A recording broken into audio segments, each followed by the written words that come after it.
जय माता दी। मैं हूँ एस्ट्रोलॉजर नीलू चौधरी। मेरे चैनल ग्रहों की माया में आपका स्वागत है। कुंभ राशि के जातकों, देखिए आपको हर जगह सुनने को मिल रहा होगा कि 2026 कुंभ राशि के जातकों के लिए बेहद उत्तम रहने वाला है। देखिए 3 महीने निकल चुके हैं तो लेकिन कब? जी हाँ, कुंभ राशि वालों के लिए बेहद उत्तम रहने वाला है, बेहद सुंदर रिजल्ट देने जा रहा है। लेकिन एक ग्रह ऐसा है जो आप पर कंट्रोल रख करके चलेगा। आपने उसकी बात सुनी, मानी तो ठीक, नहीं तो वह आपसे सब कुछ छीन लेगा। आपके अंदर वो काफी उतार चढ़ाव लाने की क्षमता, दक्षता रखता है। ज्योतिष का सबसे महत्वपूर्ण ग्रह ये माने जाते हैं, लेकिन इनको नजरअंदाज किया जाता है। ये एक ऐसे ग्रह हैं जो आप पर कंट्रोल रख करके चलेंगे 2026 में। 9 ग्रहों में सबसे ज्यादा रहस्यमय ग्रह माने जाते हैं केतु देव, और 29 मार्च 2026 को इस दिन केतु देव अपने स्वयं के नक्षत्र मघा नक्षत्र में ये प्रवेश करेंगे, और अभी तक ये शुक्र के नक्षत्र में थे। ज्योतिष में केतु को बहुत ही शुभ ग्रह माना जाता है, और केतु का अर्थ होता है ऊंचाई, बुलंदियों पर ले जाना। केतु जिस भाव में बैठते हैं उस भाव से संबंधित चीजों से आपको डिटैच कर देते हैं। केतु मोक्ष, आध्यात्मिक घटनाएं, त्याग, डिटैचमेंट, अलगाव के कारक माने जाते हैं। लेकिन केतु आध्यात्मिक धर्म के भी कारक माने जाते हैं। जिनकी पत्री में गुरु और केतु की युति होती है, या एक दूसरे पर दृष्टि पड़ रही होती है, या केतु देखिए गुरु की राशि में होते हैं, वह जीवन में मतलब सब कुछ प्राप्त करते हैं। जब केतु अशुभ अवस्था में होती है तो काफी देखिए परेशानियों का सामना करना पड़ता है। अब आप इसको पहचानेंगे कैसे? देखिए मैं आपको शॉर्ट में बता देती हूँ। केतु यदि आपकी पत्री में अशुभ है तो ये आपको स्किन प्रॉब्लम, चर्म रोग, यूरिन इन्फेक्शन, मतलब बीमारियों का डॉक्टर को समझ में ना आना, संतान की उत्पत्ति में बाधा, नसों में आपको प्रॉब्लम, सिर के बाल का उड़ जाना, रीढ़ की हड्डी में प्रॉब्लम, या किसी पार्ट में आपके औजार या ऑपरेशन का होना। केतु पुत्र प्राप्ति के भी कारक होते हैं। केतु आपको बुढ़ापे में, वृद्धा आश्रम में समय निकलवा सकता है यदि आपका केतु खराब है तो। आपको भलाई का ना मिलना, जॉब में, कार्य क्षेत्र पर आपको आरोप लगना, तो समझ लीजिए आपका केतु डेफिनेटली खराब रिजल्ट दे रहा है। केतु 29 मार्च से 5 दिसंबर 2026 तक आपके ऊपर हर कार्य पर अब ये प्रभाव डालेंगे। ये शैडो प्लैनेट होते हैं और ये कई गुना ज्यादा प्रभावशाली होते हैं। राहु और केतु दोनों ही छाया ग्रह हैं। देखिए जो छाया ग्रह होते हैं वो ज्यादा खतरनाक होते हैं। अब जैसे जो शत्रु, आपको पता है कि मेरा शत्रु है, उससे तो आप बचाव कर लेंगे, बच के रह लेंगे, लेकिन जो आपका गुप्त शत्रु है उससे आप कैसे बचाव करेंगे?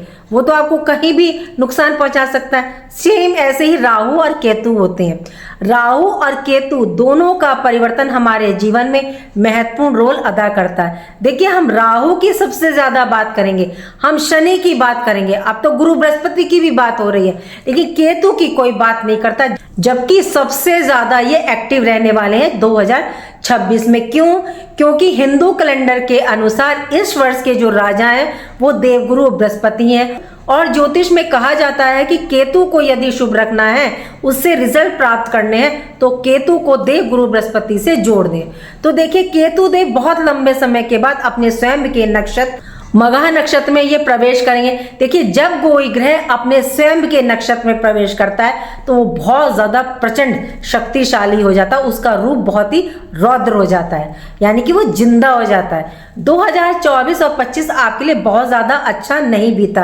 कुछ ग्रहों के शुभ होने से आपको रिजल्ट देखिए कुछ समय के लिए अच्छे आए होंगे, लेकिन जैसे ही, क्योंकि वे जल्दी ही राशि परिवर्तन कर लेते हैं, और जैसे ही उन्होंने राशि परिवर्तन किया होगा तो स्थिति वैसे ही हो गई होगी। केतु देव कुंभ राशि में 7th हाउस, सप्तम भाव में गोचर कर रहे हैं, और ये 5 दिसंबर 2026 तक यहाँ पर रहेंगे।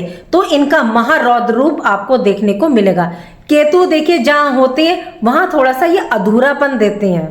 18 मई सन 2025 से ये कुंभ राशि के 7th हाउस में विराजमान है, और ये जातक को मैरिड लाइफ में परेशानी, मानसिक तनाव, कार्यों में डिले, कैरियर, चाहे आपकी जॉब हो या बिजनेस, दोनों में ही कैरियर रिलेटेड प्रॉब्लम ये दे रहे हैं। किसी कारण कोई अवसाद की स्थिति है। इसका कारण कोई जरूरी नहीं कि शनि की 7.5 हो, इसका एक कारण केतु भी हो सकते हैं। और 29 मार्च 2026 आपके लिए देखिए ये निर्णायक वर्ष रहेगा, गेम चेंजिंग रहेगा। मैं ऐसे ही नहीं कह रही हूँ, आपने जो अभी तक हासिल नहीं किया ये वर्ष आपको हासिल कराएगा, क्योंकि कलयुग में राहु और केतु को कलयुग का आधिपत्य प्राप्त है और दोनों ही अपने स्वयं के नक्षत्र उच्च अवस्था में ये रहेंगे 5 दिसंबर 2026 तक। केतु एक सन्यासी ग्रह है और ये आपके 7th हाउस यानी कि काम त्रिकोण के स्थान पर है।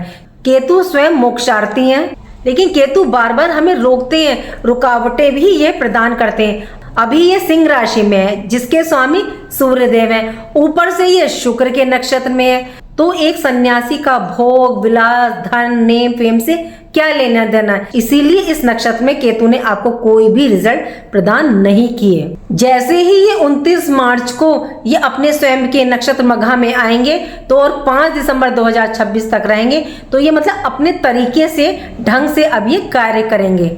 केतु आपके 7th भाव 7th हाउस में है और ये स्थान देखिए काम त्रिकोण का स्थान है, तो यहाँ केतु काम वासना से आपको विरक्त करेंगे।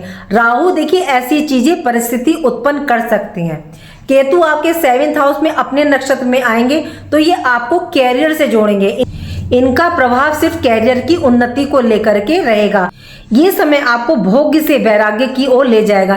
ये मैं की भावना को तोड़ते हैं। वैराग्य संसार छोड़ना या वैवाहिक जीवन की जिम्मेदारियों को छोड़ने के लिए नहीं कह रही है आपसे, वह संसार से अपेक्षा छोड़ने के लिए कह रहे हैं। देखिए 7th भाव आपका मैरिड लाइफ और पार्टनरशिप का ही नहीं होता, ये 10th से 10th भाव होने के कारण अपने कर्म प्रतिष्ठा और जीवन की ऊंचाइयों का शिखर भी है। केतु अपने स्वयं के नक्षत्र में बाहरी चमक तो नहीं बल्कि आपकी जड़ों को ये मजबूत करेंगे। जब कोई पेड़ बाहर से साधारण दिखाई देता है, खोखला सा लगता है, यदि उसकी जड़ें मजबूत होती हैं सशक्त होती हैं तो वह टिका भी रहेगा और आपको देखिए वो फल भी प्रदान करेगा। ठीक उसी प्रकार केतु आपको भ्रम अस्थायी सफलता से हटाकर स्थायित्व और मजबूती प्रदान करेंगे। मैरिड लाइफ में जो समस्याएं उलझने चल रही हैं, यदि आप एक दूसरे को समझ नहीं पा रहे हैं और अब आपकी समझ में आएगा और आप इसका स्वयं समाधान निकालेंगे। केतु 7th भाव पर अहंकार गलत अपेक्षाएं संदेह की स्थितियों से आपको ये मुक्त करेंगे, डिटैच करेंगे। केतु की दृष्टियां देखिए बहुत ही मिस्टीरियस होती हैं। इनकी दृष्टि देवगुरु बृहस्पति की तरह कार्य करती है। इनकी 5th दृष्टि 9th दृष्टि 7th दृष्टि, इनका 5th प्रभाव आपके लाभ भाव पर एकादश भाव पर, तो आपकी जो इच्छाएं डिजायर्स हैं उनकी प्राप्ति कराएंगे। आप कहेंगे इच्छाओं के कारक तो राहु देव है, मतलब ये असीमित इच्छाएं देते हैं, ऐसा नहीं है। केतु का जो स्वभाव है वह आपकी इच्छाओं मेहनत योग्यताओं का मूल्यांकन शोर शराबे से नहीं बल्कि उसका त्याग धैर्य और आंतरिक संतुलन के अनुसार ये फल प्रदान करते हैं। कहने का सीधा तात्पर्य है कि आप कर्म तो करो लेकिन पाने की लालसा ना करो, मतलब डिटैच रहो। आप अपने आप को पूर्ण समर्पित कर दो कार्यों में। एक कहावत है कि बिन मांगे मोती मिले, मांगे मिले ना भीख। जितना आप कार्य से मेहनत से भागेंगे तो ये केतु आपको उतना ही रोकेंगे। राहु आपको देखिए यहाँ फंसाने का कार्य भी करेंगे, आपकी इच्छाओं को भी बढ़ाएंगे, मतलब आपकी इच्छाओं को ये प्रबल बनाएंगे। लेकिन केतु अपने उच्च के नक्षत्र में तो ये आपको यहाँ बचाएंगे, ये आपकी इच्छाओं की पूर्ति भी करेंगे। ये इनकम का भाव है और यहाँ धनु राशि है और इसके स्वामी देवगुरु बृहस्पति हैं और ये भी धर्म अध्यात्म के कारक है और केतु भी आपको देखिए धर्म से जोड़ते हैं। यदि इस टाइम आप धर्म से जुड़कर अपने कार्य को करेंगे तो आप स्वयं देखेंगे कि आपके कार्यों में जो रुकावट बाधाएं परेशानी आ रही थी वह दूर होंगी और उन्नति के मार्ग ये प्रशस्त करेंगे। इनकी एक दृष्टि आपके 3rd हाउस पर है और ये भाव आपकी मेहनत का पराक्रम का साहस का है, कम्युनिकेशन का है। जो मेहनत परिश्रम का रिजल्ट आपको 2025 में आपको प्राप्त नहीं हुआ तो उनका अब आपको किए गए कार्यों का रिजल्ट ये प्रदान करेंगे। यहाँ आपको कैरियर संबंधी जो परेशानियां थी उनसे निकालेंगे, आपको आपकी धन की स्थिति को ये मजबूत करेंगे। धार्मिक यात्राओं के योग बनाएंगे। जो यात्राएं आपकी कार्मिक यात्राएं होंगी वो आपके कैरियर में रिजल्ट प्रदान करेंगी। यदि आप अपना 100% देंगे तो डेफिनेटली केतुदेव आपको रिजल्ट प्रदान करेंगे। अब आप कहेंगे ये तो व्यक्ति के कारक है, तो ये सब सुख धन संपदा साधन कैसे दे सकते हैं? तो देखिए इसके सबसे बड़े उदाहरण है सुदामा जी, जिन्होंने कृष्ण नाम से जुड़ करके राजपाट प्राप्त किया। तो धर्म से जुड़ करके आप केतु से सब प्राप्त कर सकते हैं और किया जा सकता है। देखिए आपके फर्स्ट हाउस में राहु 180 डिग्री के अंतराल पर है केतु से।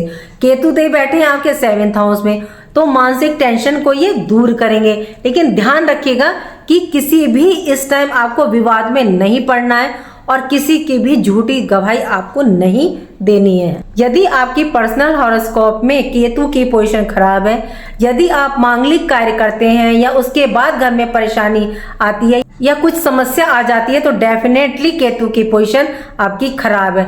तो आप बच्चे के जन्म दिवस पर या मांगलिक कार्यक्रम पर आप पहले मीठा ना बांटें। जैसे जन्म दिवस पर हम केक कट करते हैं तो पहले मीठा सर्व करते हैं ना, तो वो नहीं करना, आपने कोई स्नैक सर्व कर दीजिए, मतलब पहले नमकीन चीजें बांटिए। यदि आपको प्लेनेट रिजल्ट नहीं दे रहा तो आप देखिए यहाँ केतु के उपाय करें, और केतु की डिमांड मानेंगे तो केतु आपको ऊंचाई तक ले जाने का कार्य करेंगे। केतु को जिस ग्रह के साथ आप बिठा देंगे ये उसी के अनुरूप आपको रिजल्ट प्रदान करेंगे। तो केतु का जो सबसे बेस्ट रिजल्ट होता है वह गुरु के साथ होता है, तो आप इन्हें गुरु के साथ पहुंचा दें। कैसे? सिंपल। केतु क्या है? धर्म, अध्यात्म, दान, धार्मिक गतिविधियां। और गुरु क्या है? मंदिर, धर्म स्थान, गुरुद्वारा। तो मंदिर में जाकर के आप दान करें, सेवा करें, लेकिन जो आपको दान करना वो गुप्त कीजिएगा। कहते हैं ना कि दान ऐसा करना चाहिए कि अगर एक हाथ से दे रहे हैं तो दूसरे हाथ को पता नहीं लगना चाहिए। झंडा लहराए मंदिर की चोटी पर। ये वर्ष देखिए गुरु बृहस्पति का है और गुरु भी इस टाइम मार्गी हो चुके हैं, पूरा रिजल्ट देने के लिए ये भी तैयार है। इसलिए मंदिर में जाकर के दान करें, सेवा करें। और दूसरा उपाय है, जो स्ट्रीट डॉग्स होते हैं यदि आपको मिल जाते हैं वैसे नॉर्मली, तो आप उनकी सेवा करें, दूध ब्रेड दें। यदि आप जहाँ रहते हैं वहाँ थोड़ी सी ठंड है तो एक काले सफेद रंग का कंबल आप दान दीजिएगा, ये बहुत अच्छा रिजल्ट देता है। केतु आपको रिस्पॉन्सिबिलिटी निभाने के लिए मना नहीं कर रहे, वह सिर्फ आपको बंधनों से, मोह से दूर कर रहे हैं, जिस भाव में बैठे हैं या जिस पर इनकी दृष्टि पड़ रही है। यदि आप धर्म से जुड़ करके कार्य करते हैं, अपने अंदर अहंकार, दिखावे को दूर करेंगे, तो आप स्वयं देखिएगा केतु का ये रौद्र रूप अपने स्वयं के नक्षत्र में आपको रिजल्ट प्रदान करेगा ही करेगा। उम्मीद करती हूँ कि जो जानकारी मैंने आपको दी वो आपको पसंद आई होगी। पसंद आई तो लाइक कीजिएगा, कमेंट बॉक्स में हर हर महादेव लिखिए और मेरे चैनल ग्रहों की माया को सब्सक्राइब कीजिए। देखिए यदि आप चैनल पर नए हैं तो प्लीज चैनल को सब्सक्राइब करें, लाइक करें, कमेंट बॉक्स में हर हर महादेव लिखें। राधे राधे, जय माँ बाबा।